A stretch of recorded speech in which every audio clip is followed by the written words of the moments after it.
বহু senior dental সার্জনকে supersede করে তাকে এখানে বসিয়ে রাখা হয়েছে এবং স্থায়ী প্রিন্সিপালের জন্য অ্যাডভার্টাইজমেন্ট বেরোলেও আজ পর্যন্ত কোনো এক অদৃশ্য শক্তির অঙ্গুলি হেলনে তাকে সেখান থেকে সরানো সম্ভব হয়নি।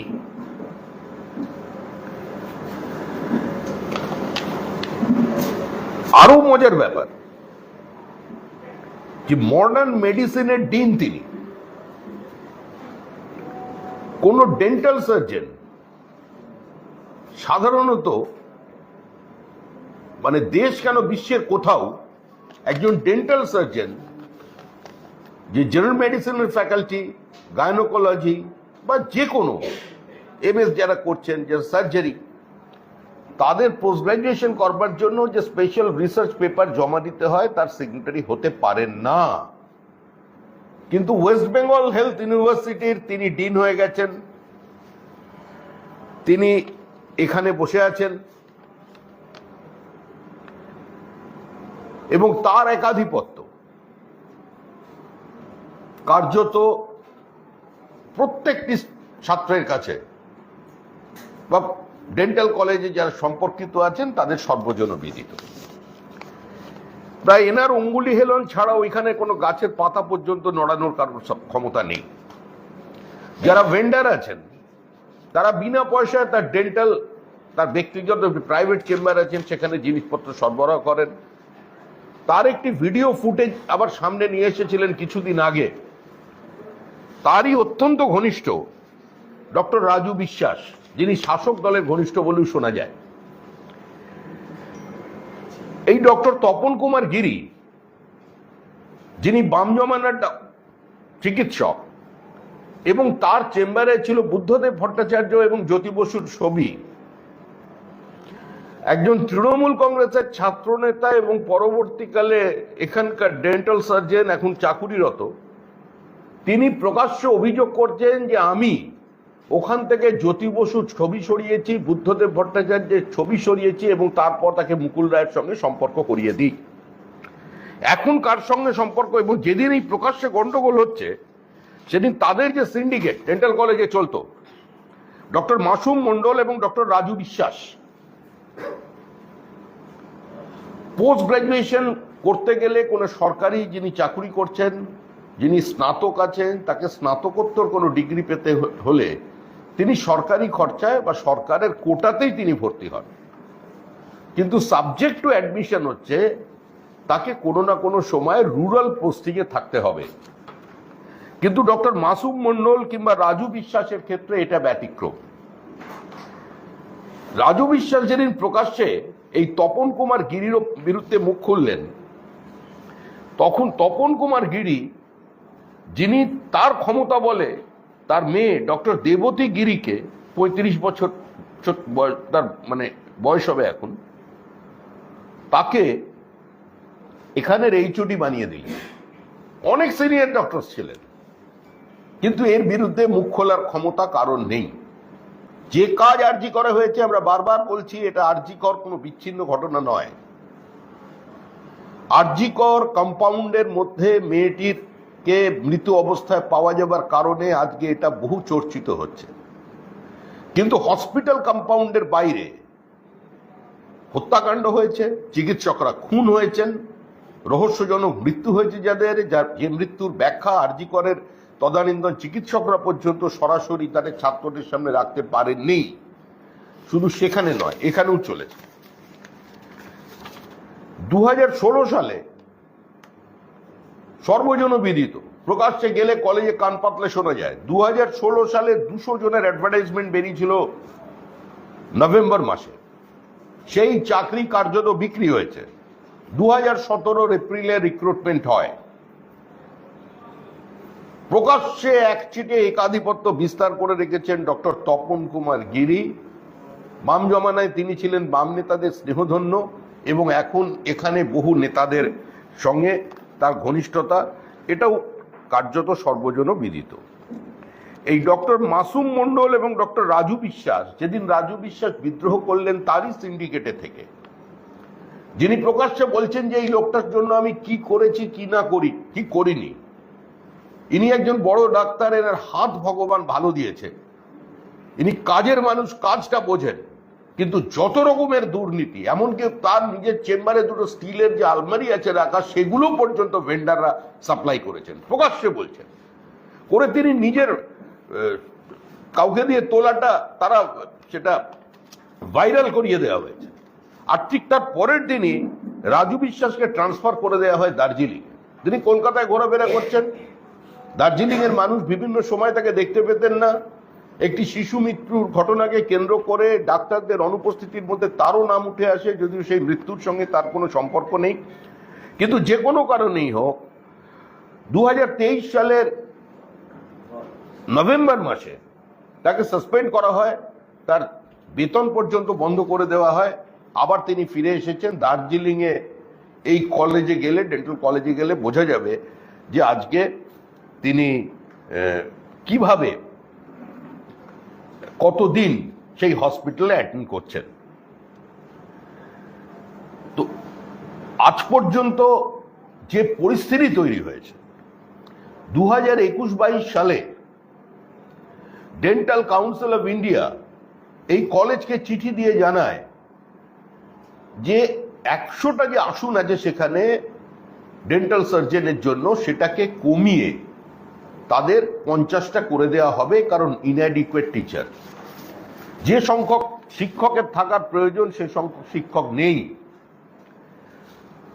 তখনকার মতো ডেন্টাল কাউন্সিল অফ ইন্ডিয়াকে আশ্বস্ত করে দেওয়া হয় যে আমরা প্রয়োজনীয় ব্যবস্থা নেব, কিন্তু এখন পর্যন্ত সেই শূন্য পদকে ভর্তি করা যায়নি, হসপিটাল চলছে। আমাদের প্রশ্ন হলো, কোন অদৃশ্য শক্তি বলে তপন কুমার গিরি 2014 থেকে 2024 এই দীর্ঘ 10 বছর আজকে তিনি শপথে বহাল আছেন? পার্মানেন্ট প্রিন্সিপালের অ্যাডভার্টাইজমেন্ট বেরোনো সত্ত্বেও অ্যাক্টিং প্রিন্সিপাল হিসেবে কোন মন্ত্র বলে তিনি 2014 থেকে 2024 পর্যন্ত থেকে গেলেন? কার আশীর্বাদে, কার শক্তিতে? আজকে রাজু বিশ্বাস আবার সময়ময় ফিরেছেন, কারণ তিনিও কারোর আশীর্বাদ ধন্য হয়েছেন। আমাদের এটা কোনো ব্যক্তিগত আক্রমণ নয়, আমরা বলছি সামগ্রিক পরিস্থিতি পশ্চিমবঙ্গের স্বাস্থ্যক্ষেত্রে যেটা তৈরি হয়েছে সেটার জন্য কোনো ব্যক্তি দায়ী নয়, সেটার জন্য দায়ী হচ্ছে তৃণমূল কংগ্রেসের একটা কর্মসূচি, তৃণমূল কংগ্রেসের একটা ব্যবস্থা, তার জন্য আজকে এই চূড়ান্ত অব্যবস্থা তৈরি হয়েছে। ডক্টর তপন কুমার গিরির ভয়ে ভীত সকলে, পাসফেল সংক্রান্ত থেকে শুরু করে ট্রান্সফার পোস্টিং সমস্ত বিষয়ে তিনি যুক্ত, এবং তার বিরুদ্ধে বহু সিনিয়র টিচারকে, যাদের প্রয়োজন ছিল এই হসপিটালে, শুধুমাত্র প্রাতিষ্ঠানিক দুর্নীতির বিরোধিতা করা এবং তার অবস্থানের বিরোধিতা করবার জন্য কাউকে বর্ধমানে, কাউকে নর্থ বেঙ্গলে ট্রান্সফার করে দেওয়া হয়েছে। যদিও রাজু বিশ্বাসও এ ধরনের একজন ট্রান্সফারের শিকার, কিন্তু শুধুমাত্র শাসক দলের ঘনিষ্ঠ হওয়ার কারণে বা ডক্টর তপন কুমার গিরির সিন্ডিকেটের কারণে রুরাল পোস্টিং না নিয়েও তারা পশ্চিমবঙ্গ সরকারের কোটায়, মানে রাজ্য সরকারের কোটায় তারা পোস্ট গ্রাজুয়েশন সম্পূর্ণ করেছেন। এটাই হচ্ছে ছাত্রদের মূল অভিযোগ। এখন আমরা যেটা প্রথম থেকে বলছি, যেদিন এই ঘটনা ঘটেছিল সেদিনই আমরা বলেছিলাম যে টালা থানার ওসিকে গ্রেপ্তার করতে হবে এবং সুপারকে গ্রেপ্তার করতে হবে। কেন্দ্রীয় তদন্তকারী সংস্থার তদন্তের দীর্ঘসূত্রিতা অনেক মানুষের আবেগকে আহত করেছিল, মানুষ অধৈর্য হয়েছিলেন, কিন্তু মানুষ বিশ্বাস করতেন বা এখনো করেন যে পশ্চিমবঙ্গে প্রকৃত যদি তদন্ত হয় সেই তদন্ত একমাত্র কেন্দ্রীয় তদন্তকারী সংস্থা করতে পারে। আমাদের আস্থা আদালতের উপরে আছে, যদিও পশ্চিমবঙ্গে বিচার ব্যবস্থাও আক্রান্ত, lower judiciary is under threat. দক্ষিণ 24 পরগনা থেকে বিচারপতি যে চিঠি লিখেছেন, এরপরে পশ্চিমবঙ্গে আইনের শাসন আছে বা পশ্চিমবঙ্গে বিচার ব্যবস্থা বলে কিছু আছে, সেটাই প্রশ্নচিহ্নের মুখে দাঁড় করিয়ে দিয়েছে। শুধু সাংবিধানিক সংকট নয়, সাংবিধানিক কাঠামোটাই ভেঙে পড়েছে পশ্চিমবঙ্গে। আর এই একাধিপত্য যদি প্রত্যেক জায়গায় যান, সমস্ত জায়গায় এই একই জিনিস এরা চালিয়ে যাচ্ছেন। এই তপন কুমার গিরি কি করে টিকে আছেন? এবং একজন ব্যক্তি যিনি ডেন্টাল সার্জন, তিনি একজন জেনারেল মেডিসিনের এমডি করছেন, একজন সার্জারির উপরে স্পেশাল পেপার দিচ্ছেন, এমএস করছেন, তিনি ডিন হয়ে তিনি কি করে স্বাক্ষর করেন? আমার বক্তব্য হচ্ছে, আমি কোনো ডেন্টাল সার্জনকে আমরা ছোট করতে চাইছি না, আমরা তাকে নিম্নমানের ডাক্তার বলতে চাইছি না যে এমবিবিএস হলে একটু উঁচু, বিডিএসটা নিচে, এ ধরনের কোনো ইচ্ছা আমাদের নেই। আমার এই প্রফেশনের প্রতি, তাদের এক্সপার্টাইজের প্রতি সম্পূর্ণ শ্রদ্ধা জ্ঞাপন করেও বলছি যে কোনো ডেন্টাল সার্জন কোনো দিন কোনো এমডির, মেডিসিনের কিংবা সার্জারির বা what ever it may be the post graduate faculty, সেখানে স্বাক্ষর করবার অধিকার পেতে পারেন না। ঠিক একইভাবে আপনারা এর আগেও দেখেছেন, পোস্ট গ্রাজুয়েশনের এন্ট্রান্স পরীক্ষার সময় ইনভিজিলেটর যিনি হন তিনি একজন পোস্ট গ্রাজুয়েট। এটাই হচ্ছে পরম্পরা, এটাই পদ্ধতি। কিন্তু তৃণমূল সরকার, এই সরকার এগিয়ে থাকে এবং এগিয়ে রাখে, আমাদের রাজ্যকেও এগিয়ে রেখেছে। এই সরকার একটি অভিনবভাবে, আপনারাই দেখেছেন, সেটাও মানে ভাইরাল হয়েছে সেই চিত্র, যে একজন এমবিবিএস, একজন গ্র্যাজুয়েট ডক্টর, তিনি পোস্ট গ্র্যাজুয়েটে যখন এন্ট্রান্স পরীক্ষা হচ্ছে সেখানে তিনি ঘরের মধ্যে ঘুরে বেড়াচ্ছেন, এবং সেখানে হেলথ ভিসি ছিলেন, এখন তিনি নেই, মহিলা হেলথ ভিসি একজন ছিলেন, তিনি সেখানে আছেন, এবং তার সামনে স্মার্টফোনে তিনি এক একজন ছাত্রকে উত্তর বলে দিচ্ছেন। 2013 সাল থেকে পশ্চিমবঙ্গের সমস্ত মেডিকেল কলেজে এই ধরনের প্রক্রিয়া, দুর্নীতি, স্বজন পোষণ, টাকা দিয়ে রেজাল্ট বদলে দেওয়া, এটা চলেছে। আজকে সমগ্র পশ্চিমবঙ্গের যারা চিকিৎসক আছে তাদের সম্মান, তাদের অস্তিত্ব, তাদের প্রতিষ্ঠা আজকে প্রশ্নচিহ্নের মুখে দাঁড় করিয়ে দিচ্ছে কতজন মানুষ। আমরা চাই যে এখানেও সংঘবদ্ধভাবে এই ঘটনারও মানুষ প্রতিবাদ করুক। রাজনীতি বা কোনো রাজনৈতিক দল দিয়ে সমস্ত সমস্যার সমাধান করা যায় না। ঠিক যেভাবে আমরা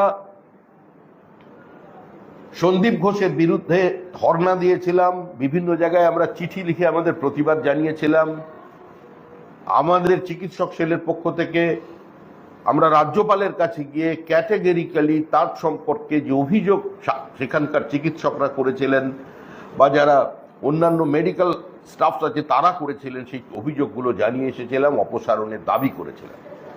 আজকে যদি সেদিন মানুষ প্রতিবাদ করতেন, সায়ন মণ্ডলের মৃত্যুর পর যদি আরজি করের ছাত্ররা বা সমস্ত চিকিৎসা জগতের ছাত্ররা যদি রাস্তায় নামতেন, এই জুনিয়র চিকিৎসকরাও যদি সেদিন রাস্তায় নামতেন প্রতিবাদের একটা নির্দিষ্ট গণ্ডি পেরিয়ে, আমার মনে হয় আজকে আমরা যাকে তিলোত্তমা বলছি সেই তিলোত্তমার এই মর্মান্তিক পরিণতি হতো না।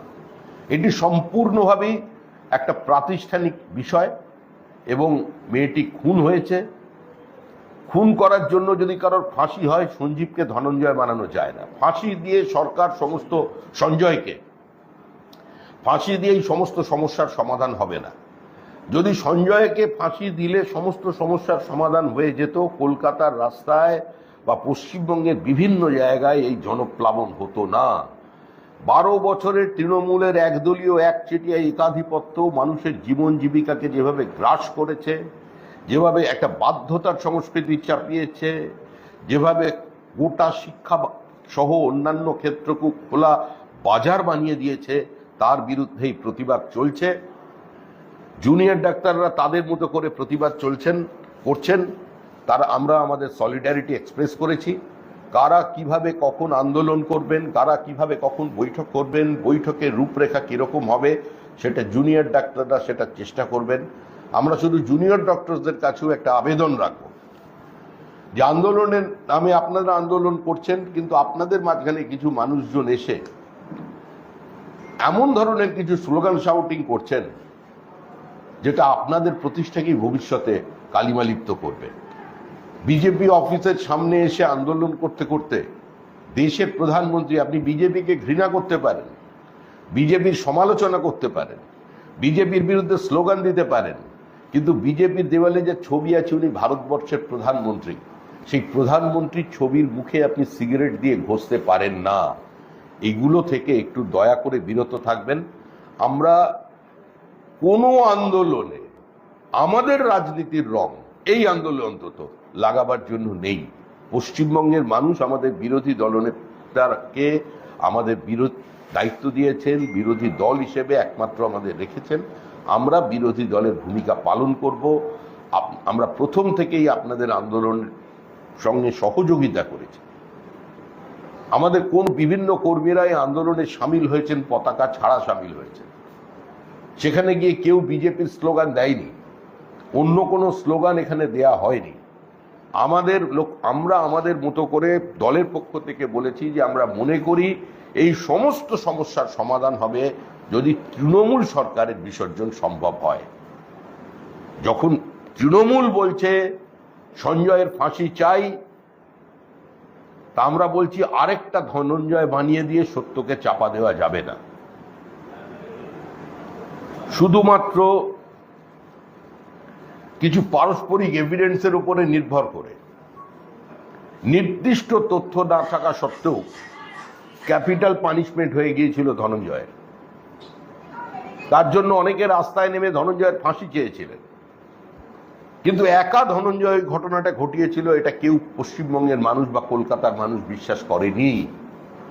সেখানেও যেরকম কিছু মানুষকে আড়াল করবার জন্য তড়িঘড়ি ধনঞ্জয়কে ফাঁসি দিয়ে দেওয়া হয়েছিল, ঠিক একইভাবে সঞ্জয়ের ফাঁসির দাবি তোলার চেষ্টা করা হচ্ছে। Justice হারিড is justice buried.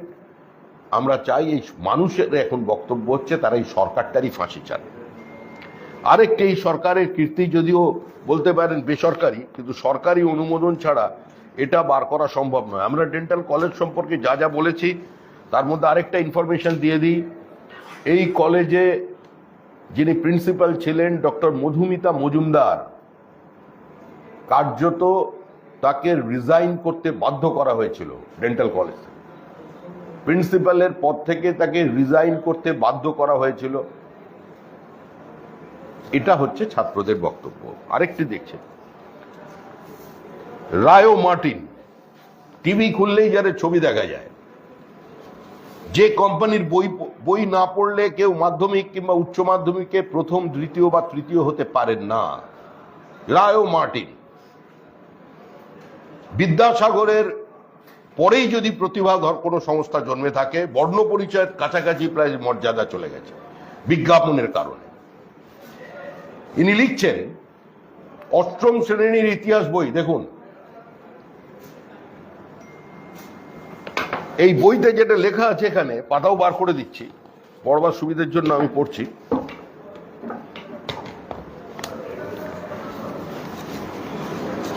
রায় ও মার্টিনের অষ্টম শ্রেণীর ইতিহাস বিচিত্রাতে রয়েছে সাম্প্রদায়িক থেকে দেশভাগ চ্যাপ্টার, একটা সাম্প্রদায়িকতা থেকে দেশভাগ চ্যাপ্টার। অষ্টম শ্রেণীতেই সবাই বুঝে যাবে ইতিহাস। ব্রিটিশরা হিন্দুদের তোষণ করত। মদন মোহন মালব্য একজন গোড়া হিন্দুত্ববাদী নেতা ছিল। হিন্দু পুনরুজ্জীবনবাদীরা হিন্দু ধর্মের গৌরবময় অতীত এবং প্রচারের নামে তাদের ঐতিহাসিক ও পৌরাণিক চরিত্রগুলোকে অতিরঞ্জিত করে তুলত। আবার পড়ছি, হিন্দু পুনরুজ্জীবনবাদীরা হিন্দু ধর্মের গৌরবময় অতীত প্রচারের নামে তাদের ঐতিহাসিক এবং পৌরাণিক চরিত্রগুলোকে অতিরঞ্জিত করে তুলত। এটা পাঠ্যপুস্তকে লেখা হচ্ছে, মানে এই রায়ো মার্টিন, এই বললাম যে সহায়িকা পশ্চিমবঙ্গ সরকারের অনুপ্রেরণায় লেখা হয়েছে, লেখা আছে সামনে। লেখক আবার কে? ডক্টর শ্যামল মন্ডল, ডক্টর মোহাম্মদ শফিউল হক। আমার বাংলাদেশের লোকজন হবে, কারণ বাংলাদেশের ছোঁয়া পাওয়া যাচ্ছে এখানে। হিন্দু মহাসভা ও আর্য সমাজ, আরএসএস এর মতো হিন্দু সংগঠন এবং দামোদর সাভারকার, গোলওয়ার্কারের মতো হিন্দু ব্যক্তিত্বরা মুসলমানদের বিরুদ্ধে সাম্প্রদায়িক বিভেদ তৈরি করেছিল। হিন্দু বুদ্ধিজীবীরা লেখনির মাধ্যমে মুসলমানদের আঘাত করেছিল, ইত্যাদি ইত্যাদি। এইটা হচ্ছে এই বইয়ের প্রতিপাদ্য বিষয়।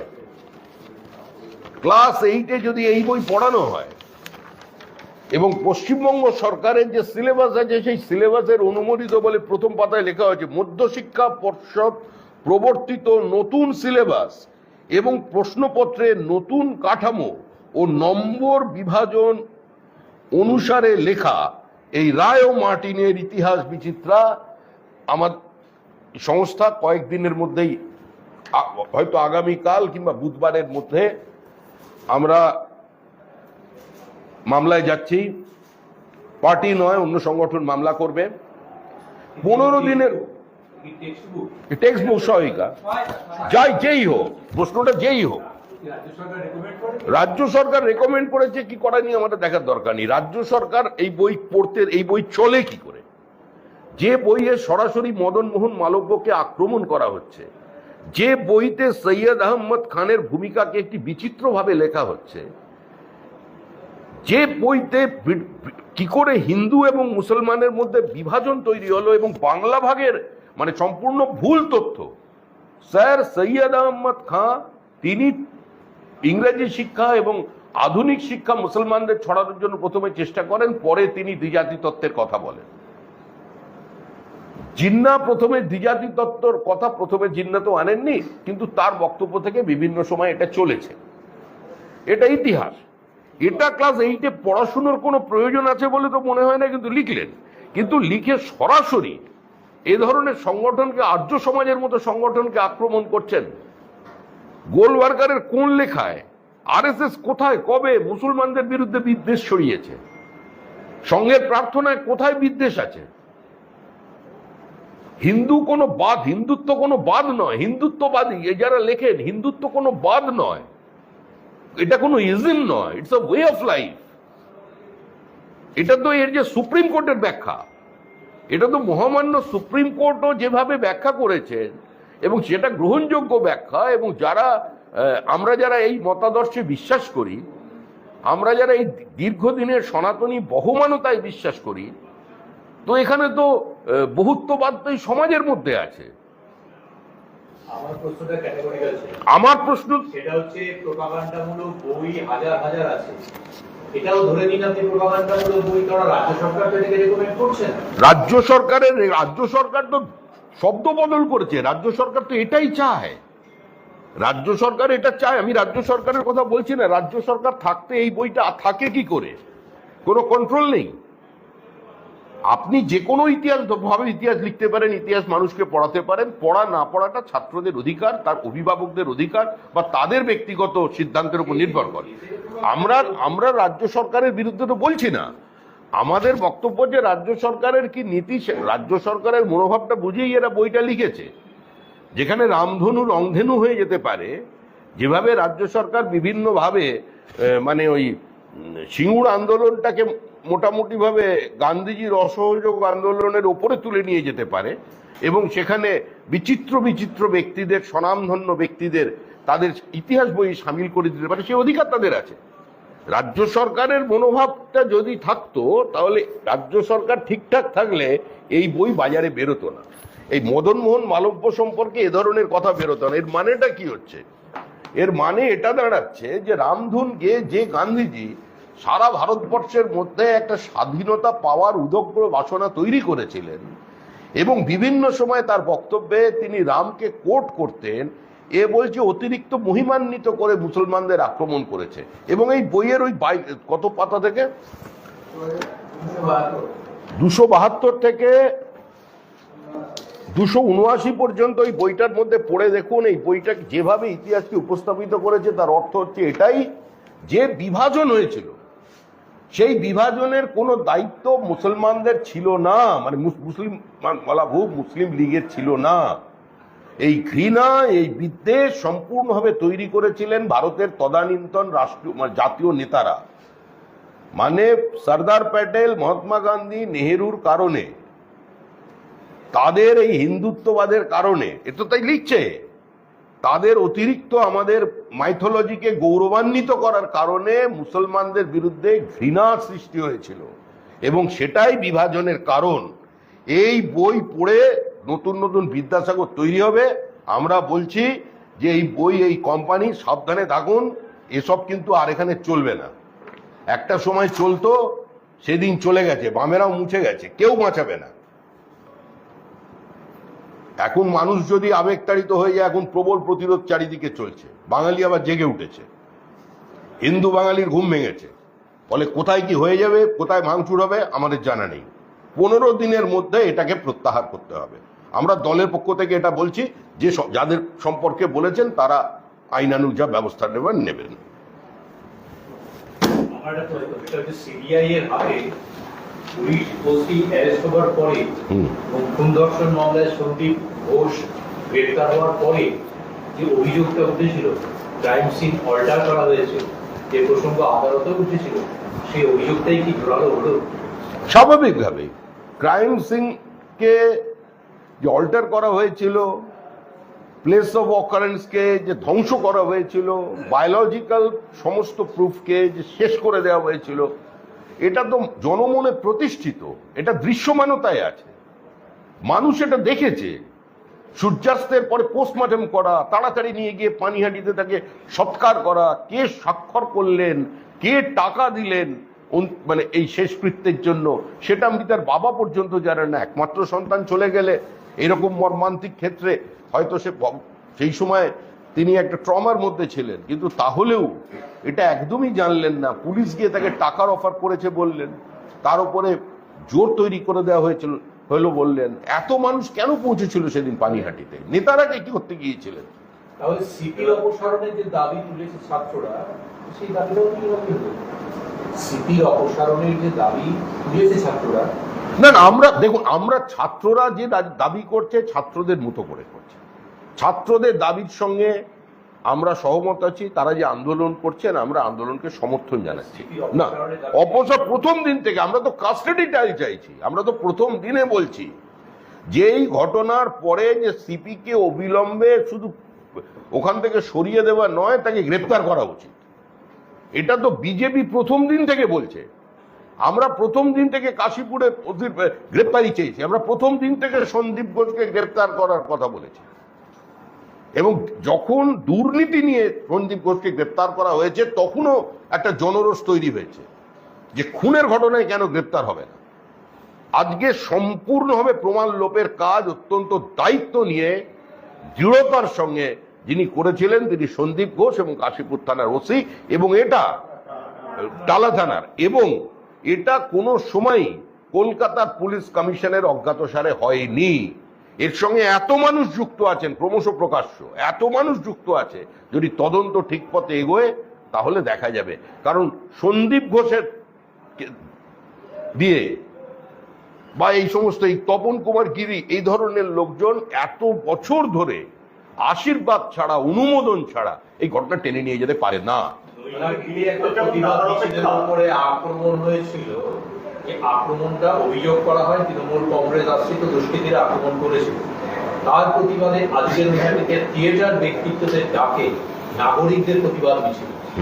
কি বলবেন? না, মিছিলের ওপরে যদি আক্রমণ করা, এটা তো তৃণমূল, এর মধ্যে তো কিছু আশ্চর্য হবার বিষয় নেই।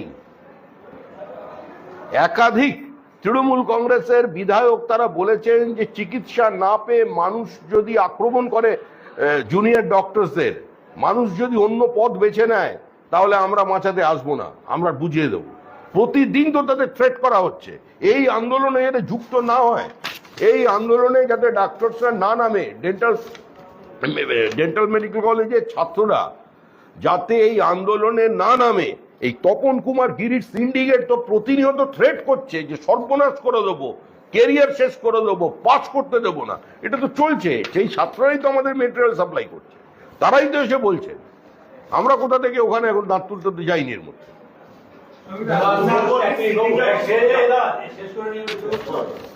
কুণাল ঘোষ আজকে একটা অডিও রিলিজ করেছে, এটা টেলিফোন কথোপকথন নয়।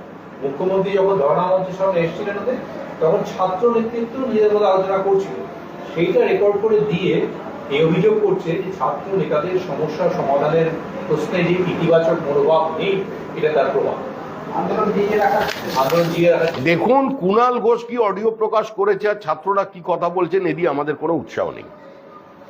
আমরা দেখছি আন্দোলন চলছে। এই আন্দোলন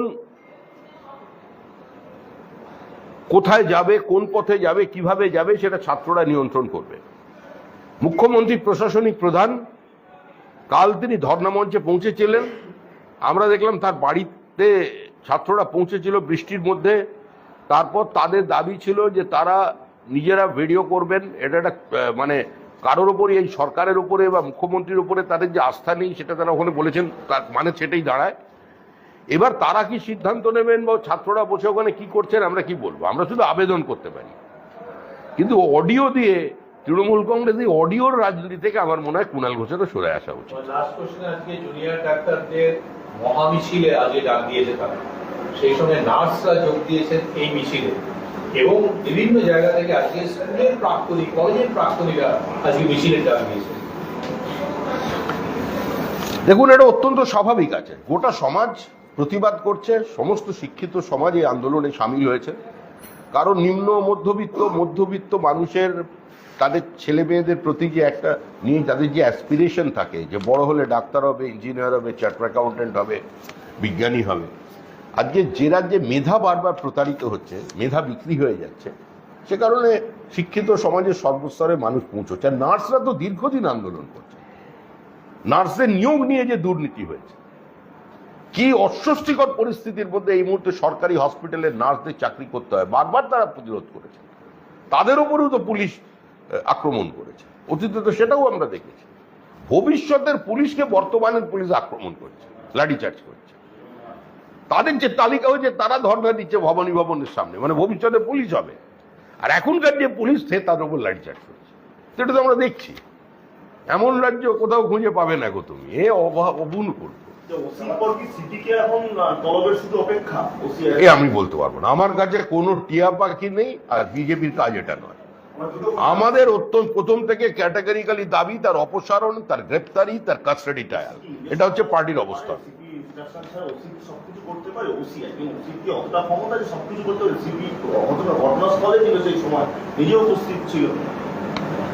যা হয়েছে নির্দেশে হয়েছে, যা হয়েছে অনুমোদনে হয়েছে, যা হয়েছে সেটা সন্দীপ ঘোষ একা করেনি, বা টালা থানার ওসি একা করেননি, যা হয়েছে সেটা সিপিও একা করেননি, সমস্তটাই অনুমোদন সাপেক্ষ। আমরা প্রথম দিনই আমাদের যে দাবি তাতে আমরা অনড়।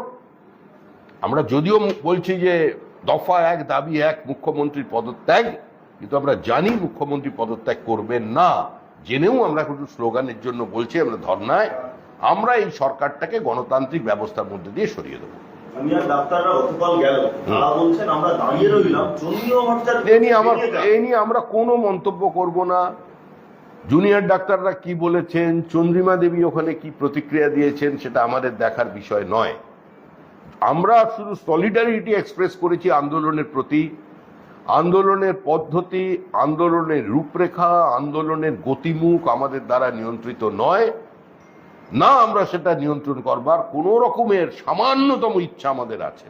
প্রতিবাদক আন্দোলন সন্দীপ ঘোষকে নিয়ে পুলিশের যে তদন্ত, সেখানে সন্দীপ ঘোষের যা বয়ান এবং সিবিআই যে তদন্ত, সেখানে সন্দীপ ঘোষের যা বয়ান, তার মধ্যে একাধিক অসঙ্গতি রয়েছে, একাধিক প্রশ্নের উত্তর নেই।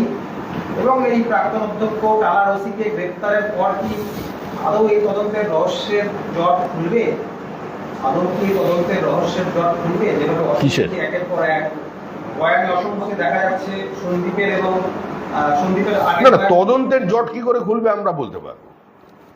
হাইকোর্টের নির্দেশে, নজরদারিতে সুপ্রিম কোর্ট ইনভলভ, তার মধ্যে তদন্ত চলছে।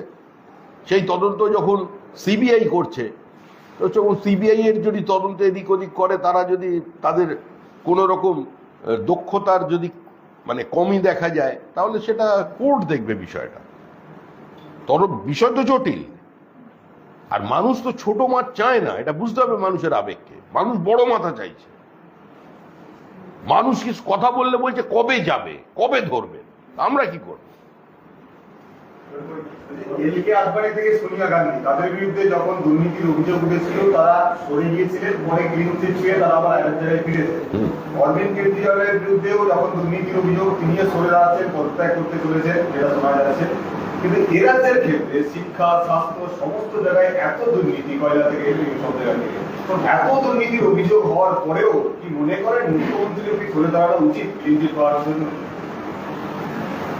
দেখুন, পরিভাষার সমস্যা আছে। আপনি যেটাকে দুর্নীতি মনে করেন, তৃণমূল কংগ্রেস সেটাকে দুর্নীতি মনে করে না। তৃণমূল কংগ্রেস মনে করে তারা তৃতীয়বারের জন্য নির্বাচিত হয়েছে এবং ভোটে জিতলে সমস্ত পাপস্খলন হয়ে যায়।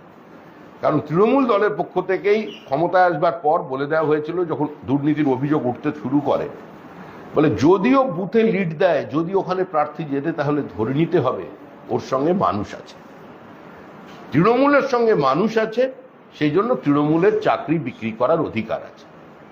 তৃণমূলের সঙ্গে মানুষ আছে তৃতীয়বারের নির্বাচনে, সেই জন্য ডেন্টাল কলেজে তপন কুমার গিরিকে অ্যাক্টিং প্রিন্সিপাল হিসেবে 2024 থেকে 2024 পর্যন্ত, 2014 থেকে টিকিয়ে রাখতে যেতে পারে। পরিভাষা তৃণমূল এটাকে দুর্নীতি বলে মনে করে না, তৃণমূল মনে করে এটা তাদের রাজনৈতিক অধিকার। কুণাল ঘোষ দেখতে পাচ্ছি যে এই ডাক্তারদের আন্দোলনের ক্ষেত্রে প্রচুর অডিও তার কাছে যাচ্ছে, গতকালকে যে অডিওটা যেখানে একটু আগে আলোচনা, আসলে কুণাল প্রশ্নটা করিনি যে আলোচনা করছিলেন, কোথাও কি মনে হচ্ছে কুণাল ঘোষের পৌঁছে দেওয়ার পেছনে কোনো গুপ্তচর কি এই আন্দোলনের মাঝখানে রয়েছে, এই আন্দোলনটাকে শেষ করার জন্য শাসকের একটা চক্রান্ত, তাদের লোক ঢুকিয়ে রাখা? না, আন্দোলন শেষ কিভাবে? শাসক তো চেষ্টা করছি আন্দোলন ভাঙতে। এখন কুণাল ঘোষের যদি কোনো ব্যক্তিগত সোর্স থাকে তার মধ্যে, সাংবাদিক ছিলেন, সেটাকে তিনি ব্যবহার করেছেন, সেটা করবেন, করাটা কোনো অন্যায় নয়। কিন্তু একটা রাজনৈতিক দলের কোনো পলিটিক্যাল ন্যারেটিভ তৈরি করবার আগেই বা সরাসরি ঘটনাটাকে অ্যাড্রেস করবার আগেই দু একটা অডিও ক্লিপিং বার করে দেবো আর সেটার ভিত্তিতে সঙ্গে সঙ্গে পুলিশ তৎপর হয়ে গ্রেপ্তার করে নেবে, এই রাজনীতিটাও তো অত্যন্ত কঠিন। যদি শুধু অডিওর উপর ভিত্তি করে কাউকে গ্রেপ্তার করা যায়, তাহলে তো বহু মানুষ গ্রেপ্তার হয়ে যাবে। আর কি কোথা থেকে পাচ্ছেন? মুকুল রায় যখন আমাদের দলে এসেছিলেন বেড়াতে বা কাজ করতে, তখন উনি প্রথম যে প্রেস কনফারেন্স করেন, তাতে করে তিনটে ফোন দেখিয়ে বলেন যে আমি সিঙ্গুর করেছি, আমি নন্দীগ্রাম করেছি, কিন্তু বুদ্ধবর্চা যার যাই করুক করতে পেরেছিলাম, আমাদের ফোনটা ট্যাপ হয়নি। বলে এই দেখুন তিনটে ফোন, এই তিনটে ফোনই আমার ট্যাপ করা আছে। তখন মুকুল রায়ের গলায় 39টা মামলার মালা ঝুলিয়ে দিয়েছিল তৃণমূল কংগ্রেস, তখন গদ্দার হয়েছিলেন, গদাধরে ফিরে গেছেন। এখন তার আমি দীর্ঘ আয়ু এবং সুস্থ জীবন কামনা করছি। মালদার মানিকচকে কংগ্রেস নেতা খুন হয়েছেন, বোমা মেরে সৈফুদ্দিন তার নাম, তাকে একেবারে করে কংগ্রেস নেতা তাকে খুন করা হলো, জখম হয়ে ঘটনাস্থলে মৃত্যু হয়। দেখুন, আমি প্রথমবার আমি রাজ্যসভার সদস্য হয়ে যে প্রত্যেক দিন সদনে ছিলাম, আমি খালি আলোচনা শুনছি, বিভিন্ন জায়গায় SC STর সমস্যা নিয়ে মানুষ আলোচনা করছে।